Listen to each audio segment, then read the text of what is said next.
Assalamualaikum warahmatullahi wabarakatuh. Halo teman-teman pencinta kisah misteri, jumpa lagi dengan saya Dika di Kisah Hororku. Gimana kabarnya teman-teman semua, baik yang ada di Indonesia maupun yang ada di luar negeri pada saat ini. Semoga saja kita semua selalu diberkahi rahmat, rezeki, serta kesehatan oleh Allah Subhanahu wa Ta'ala. Amin.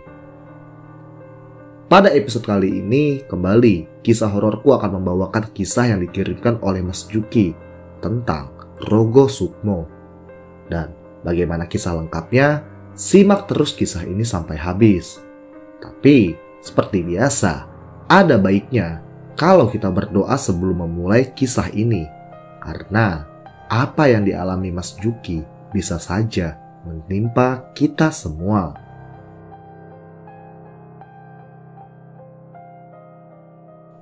Sudah siap teman-teman? Terapi merinding dimulai.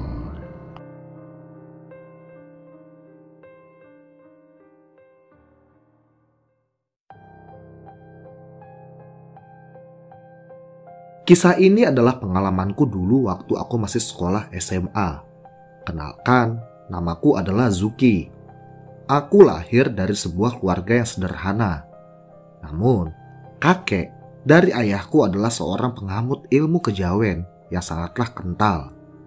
Dan kebiasaan itu sudah ditinggalkan oleh keluargaku, khususnya semenjak ayahku menikah. Walau begitu, banyak sekali kitab-kitab kejawen peninggalan kakekku masih tersimpan rapi di kamarnya. Saat kakekku meninggal dunia, beliau berpesan kepada ayahku, walau sudah tidak menganut ajaran kejawen, ayahku harus tetap merawat kitab-kitab tersebut sebagai warisan budaya leluhur, ujarnya. Jadi, sepeninggal kakekku, ayahku langsung membawa kitab-kitab itu ke rumah kami. Awalnya aku tidaklah tertarik untuk membaca kitab-kitab berbahasa Jawa ini, dan hanya membiarkannya tersimpan rapi dalam lemari kaca yang ada di rumahku.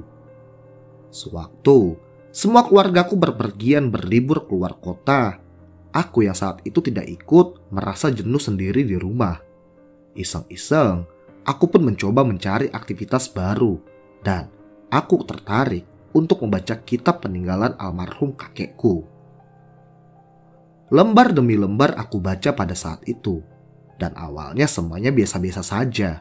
Namun, ada suatu hal yang membuatku tertarik, yaitu Rogo Sukmo. Ya, mungkin kalau diartikannya lebih tepatnya adalah tubuh dan juga ruh.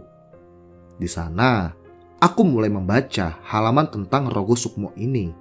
Hingga pada akhirnya, aku menemukan suatu mantra yang katanya bisa memisahkan antara raga dan juga ruh manusia. Aku pun langsung semakin tertarik dan kemudian terus membaca bagian tersebut. Karena rasa penasaranku dan juga ingin tahuku sangatlah besar, aku berniat mencoba mantra yang ada di bagian Rogo Sukmo ini. Apakah benar mantra itu bisa memisahkan antara tubuh dan juga rohku? Setengah tidak percaya akan hal tersebut, aku pun membuat mantra itu sebagai candaan, dan pada akhirnya bisa membuatku sedikit tertawa dan membuat aku terhibur. Di malam harinya, orang tuaku pun datang. Segeralah aku bergegas mengembalikan kitab tersebut ke dalam tempatnya dan menyambut kedatangan orang tuaku. Saat aku sudah berada di kamar dan ingin beristirahat, tiba-tiba aku teringat tentang hal yang aku baca tadi.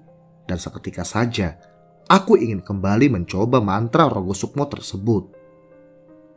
Perlahan-lahan, aku mencoba menglafalkan mantra tersebut. Namun, efeknya tidak bisa terasa sama sekali. Bahkan, aku masih saja sadar dan berada di dalam kamarku. Aku pun kembali tertawa dan menganggap apa yang aku lakukan tadi hanyalah sebuah halusinasi manusia saja. Dan setelah puas, aku pun langsung kembali tidur pada malam itu. Disinilah semua keanehan mulai terjadi. Aku pun tertidur dengan nyenyak pada malam itu, dan entah jam berapa aku terbangun.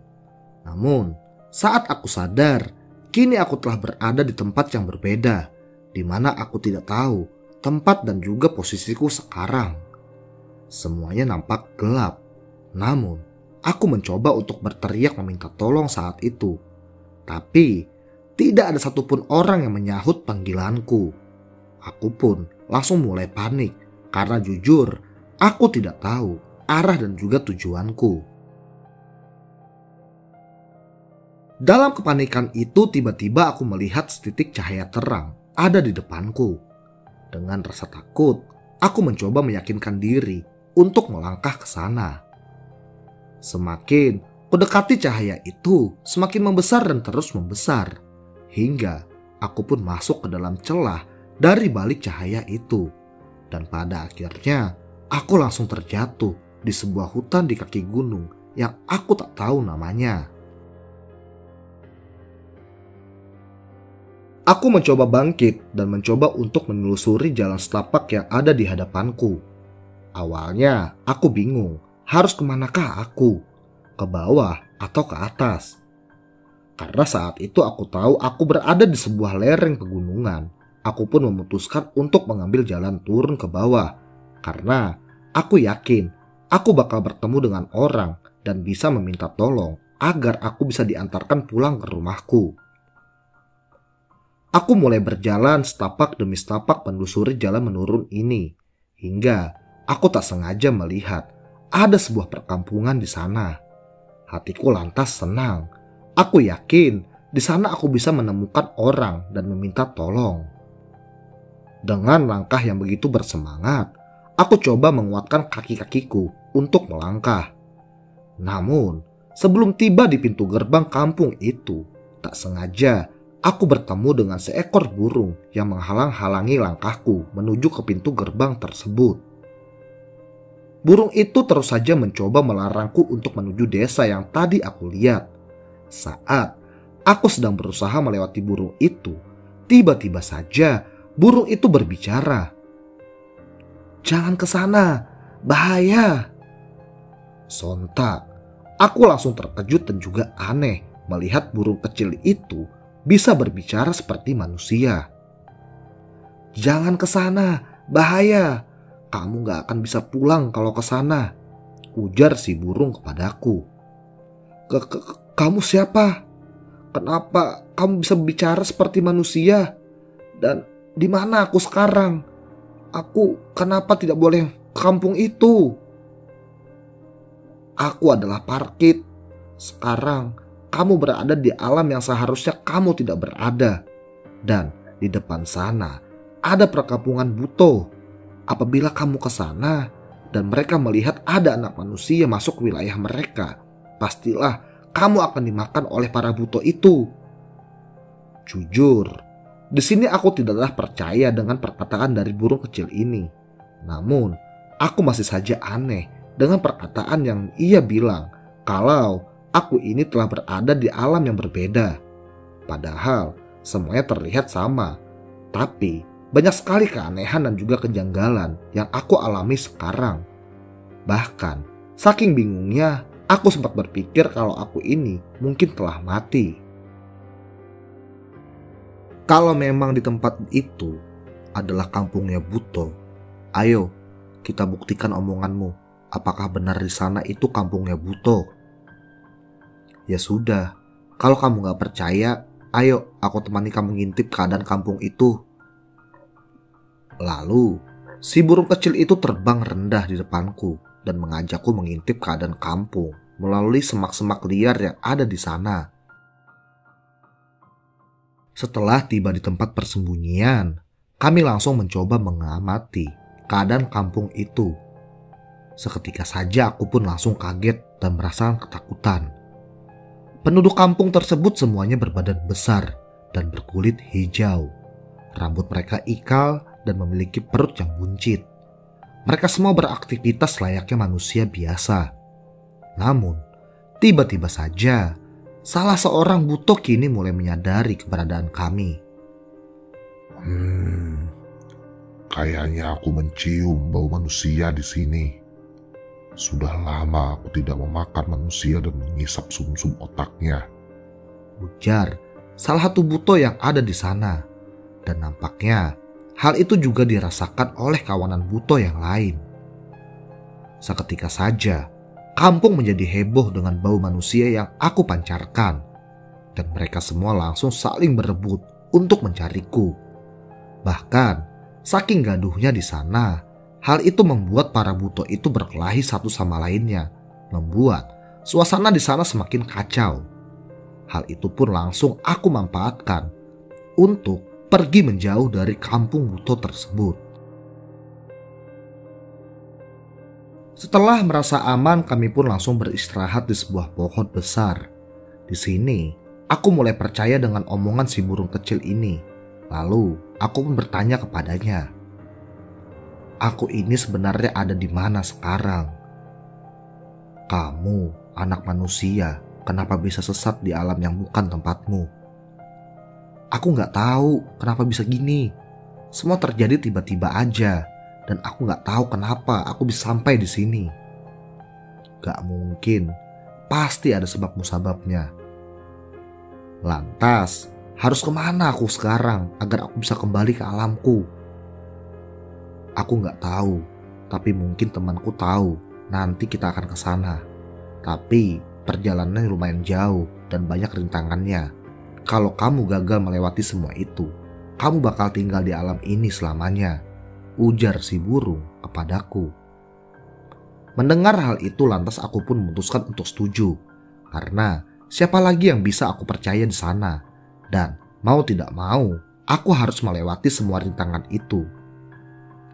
Setelah cukup lama beristirahat, kami pun melanjutkan perjalanan dengan dipimpin oleh si burung tersebut. Kami berjalan turun menelusuri lereng gunung hingga sampailah kami di sebuah hutan cendana. Si burung lantas segera menyuruhku untuk berhenti. "Berhenti, hati-hati. Hari sudah mulai malam ini. Kawasan ini adalah milik makhluk bayangan. Kita harus segera cari gua untuk bersembunyi." "Siapa itu makhluk bayangan? Kenapa lagi sih kita harus takut dengan makhluk itu?" "Kamu jangan asal ngomong.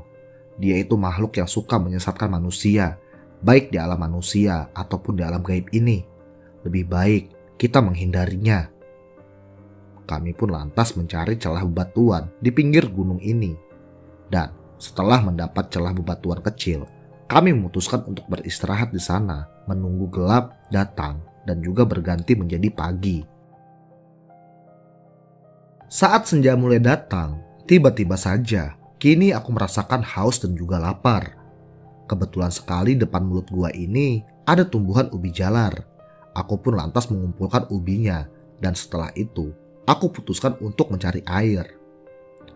Tanpa sepengetahuan si burung, aku pun keluar gua dan segera mencari air yang ada di celah-celah bebatuan. Dengan bermodalkan tempurung kelapa, aku kini dapat mengumpulkan sedikit demi sedikit air yang ada di sana. Sedikit demi sedikit aku mengumpulkan air itu, dan karena jumlahnya yang begitu terbatas, membuat aku menghabiskan banyak waktu. Dan saat itu tak terasa, kini senja mulai berganti menjadi malam. Aku pun langsung segera pergi untuk kembali ke tempat kami bersembunyi. Di perjalanan yang mulai gelap itu, hatiku tiba-tiba merasa tidak enak. Hawa di malam hari terasa begitu mengerikan dan juga mencekam. Aku lalu mempercepat langkahku agar bisa sampai ke dalam gua tempat kami bersembunyi.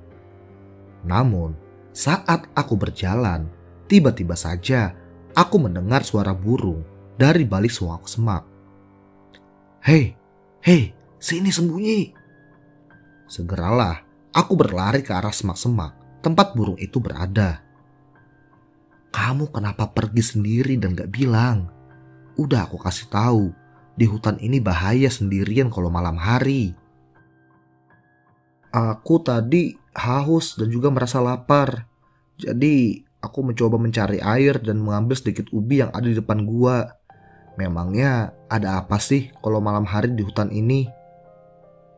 "Coba deh kamu lihat ke arah pohon dekat batu yang besar yang ada di sana." Aku pun lantas menuruti perkataan si burung dan langsung melihat ke arah tersebut. Di sana, aku melihat ada sebuah bayangan hitam terbang lalu lalang. Bayangan itu nampak seperti bayangan pada umumnya, namun ia memiliki kepala dan juga memiliki rambut. Saat aku mencoba fokus ke arah bayangan itu, di sana aku langsung melihat wajah dari sosok bayangan itu. Wajahnya sungguh sangat menyeramkan, giginya runcing dan mengeluarkan banyak sekali air liur. Mukanya merah, terlihat merah seperti kepiting yang baru saja dibakar. Ia nampak waspada dan seakan-akan berjaga di wilayah kekuasaannya. Sosok itu terus saja terbang ke dahan-dahan pohon yang ada di sana, dan matanya terus menyoroti ke seluruh penjuru arah. Saat aku mencoba memperhatikan sekelilingku yang ada di sana, aku baru sadar ternyata kini sudah banyak makhluk serupa yang kini bermunculan. Mereka semua melayang dan juga ada yang menggantung di atas dahan pohon. Aku lantas bertanya kepada si burung kecil. "Sedang apa mereka?" tanyaku dengan pelan. "Mereka sedang mengawasi wilayah mereka. Sepertinya mereka sudah sadar kalau ada manusia yang udah masuk ke daerah ini. Terus kita harus gimana?" Tunggu aja mereka lengah, baru kita kembali ke gua." Hampir 1 jam lamanya kami bersembunyi di semak-semak. Setelah itu, satu persatu sosok bayangan yang mengerikan itu mulai pergi ke tempat yang lain. Di sanalah kesempatan kami untuk berlari ke persembunyian kami. Dan sesampainya di gua, burung itu kembali berkata, "Besok kita harus segera pergi dari sini. Kalau enggak, kita bisa ketahuan." Aku pun langsung mengiyakan dan kami pun langsung melewati malam dan beristirahat. Saat aku sedang tidur, tiba-tiba saja terdengar suara gemuruh dari luar gua. Aku mencium baunya di dekat sini. Sontak, aku langsung kaget dan juga ketakutan. Tapi rasa penasaranku malah mengalahkan rasa takut yang aku rasakan pada malam itu. Langsunglah aku mengajak si burung untuk mengintip ke arah luar gua. Dan ternyata di sana sudah ada 3 sosok buto yang kini telah berada di hutan cendana ini. Mereka sepertinya masih saja ingin mengejarku dan ingin menangkapku. Namun kehadiran sosok buto itu lantas dihadang oleh para makhluk bayangan tadi. Karena memang daerah tersebut adalah lokasi kekuasaan mereka. Dan setelah saling berdebat, pada akhirnya terjadi pertarungan antara sosok bayangan dengan para buto ijo tadi. 3 buto itu langsung dikeroyok oleh para makhluk bayangan tadi. Namun nampaknya buto itu sangatlah perkasa. Dan satu persatu makhluk tadi kalah. Ada yang terpental, ada juga yang langsung dimakan hidup-hidup oleh si buto tadi. Akan tetapi, perlawanan dari sosok bayangan itu kianlah sengit. Mereka tak gentar walau banyak korban yang telah berjatuhan dari kelompok mereka. Mereka tetap saja melawan untuk mencoba mempertahankan daerah kekuasaannya. Hingga pada akhirnya, sosok buto tadi mulai kelelahan melawan para makhluk bayangan itu. Karena memang jumlah mereka sangatlah banyak. Dan pada akhirnya mereka berhasil mengusir 3 orang buto tadi dari daerah mereka. Jujur saja, ini baru pertama kalinya aku melihat kejadian itu secara langsung. Selama ini aku hanya melihat pertarungan seperti itu dalam film-film. Namun kini aku bisa melihatnya dengan mata kepalaku sendiri. Nampak jelas di sana ada banyak sekali korban setelah pertarungan tadi. Ada yang tergeletak, ada yang tubuhnya hancur, dan ada juga yang masih hidup namun telah terluka parah. Segeralah aku dan juga si burung kembali bersembunyi. Lantas aku pun terdiam sejenak dan sungguh merasa bersalah. Karena kehadiranku kini semua menjadi kacau, bahkan sampai menimbulkan korban seperti itu. Namun si burung mencoba menenangkanku. Ia berkata kalau kejadian seperti itu lumrah terjadi di alam gaib. Bahkan banyak hal yang lebih parah terjadi. Dari situlah aku baru sadar kalau sebenarnya dunia nyata dan juga dunia gaib itu hampir sama saja. Tidak ada kata damai di dalamnya, di mana kelompok satu sama lainnya saling bermusuhan. Apalagi mereka berbeda jenis dan juga golongannya. Keesokan paginya kami pun kembali berjalan dengan si burung masih menjadi penunjuk arah. Dan tak terasa, sudah 1 malam kini aku lewati di alam gaib ini. Kami terus berjalan menuruni bukit dan pada akhirnya kami sampai di sebuah kampung. Di sana terlihat seperti sedang adanya pasar yang dipenuhi oleh orang-orang. Namun yang aneh, semua orang yang ada di sana memiliki wajah yang rata, sama sekali rata. Padahal tubuh mereka nampak seperti manusia biasa. Mereka juga menggunakan baju yang mirip dengan baju yang digunakan oleh orang zaman dulu dalam film-film kolosal. Aku dan juga si burung pun berjalan melewati orang-orang yang sedang beraktivitas di pasar tersebut. Orang-orang di sana nampak aneh melihatku. Ya memang penampilanku sungguh sangatlah berbeda dengan orang-orang yang ada di sana. Mereka pun langsung terfokus ke arahku. Tapi si burung berkata untuk tetap berjalan dan jangan menghiraukan mereka. Aku pun tetap berjalan melewati pasar tersebut. Sampai pada akhirnya kami tiba di sebuah kediaman para makhluk berwajah rata itu. Aku pun melihat kumpulan orang-orang yang sedang duduk terdiam di teras rumah. Mereka semua terlihat berpenampilan seperti para pendaki. Dari baju pendakian zaman dulu hingga baju pendakian yang berpenampilan seperti pendaki di era tahun 2000-an. Aku pun sempat memperhatikan tingkah laku mereka semua. Mereka hanya duduk, terdiam tanpa ada melakukan aktivitas sama sekali. Lantas, aku yang heran bertanya kepada si burung. Para pendaki itu, kenapa mereka bisa ada di sini? Dan mengapa mereka nggak pulang? Mereka itu kumpulan pendaki yang udah tersesat lama. Mereka sudah ada lama di sini dan mereka tidak tahu jalan kembali. Lah, kenapa mereka nggak mencoba berjalan aja mencari jalan pulangnya? Coba kamu lihat wajah mereka, semuanya kosong dan seperti tidak ada harapan.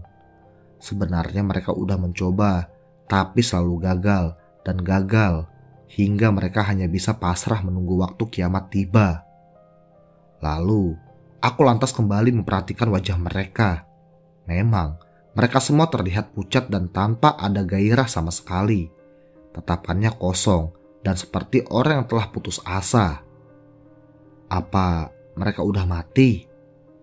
Ya, di alam manusia mereka telah dinyatakan hilang dan juga mati. Mungkin jasad mereka juga tidak ditemukan. Sungguh kasihan mereka. Apa sebenarnya yang menyebabkan mereka bisa seperti itu sih? Tanyaku kembali. Semua tergantung mereka masing-masing. Ada yang jahil ataupun juga yang ceroboh. Karena tidak sopan, mereka jadi seperti itu. Ada juga yang memang tersesat, tak tahu jalan, hingga masuk ke dimensi yang lain. Dan kebanyakan juga mereka disirep dari kebisikan makhluk-makhluk yang menggoda mereka. Kami pun lantas melanjutkan berjalan melewati kawanan pendaki yang terlihat hanya diam dan duduk saja di tempat mereka. Lalu, tibalah kami di sebuah persimpangan kampung. Di sana, ada sebuah perkebunan yang sangatlah luas. Dan di sana, banyak juga aku melihat manusia-manusia yang bekerja di ladang tersebut. Namun, mereka semua nampak dikalungi oleh rantai di leher, tangan, serta kakinya. Hal itu lantas membuatku kembali aneh.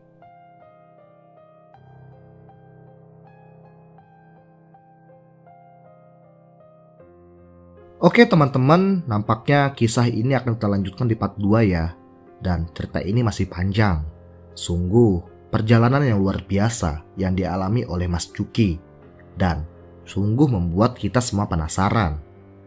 Dan terima kasih juga buat teman-teman yang sudah menyimak kisah part 1 ini. Jumpa lagi di part 2-nya. Oke, sampai di sini dulu cerita episode kali ini. Terapi merinding selesai.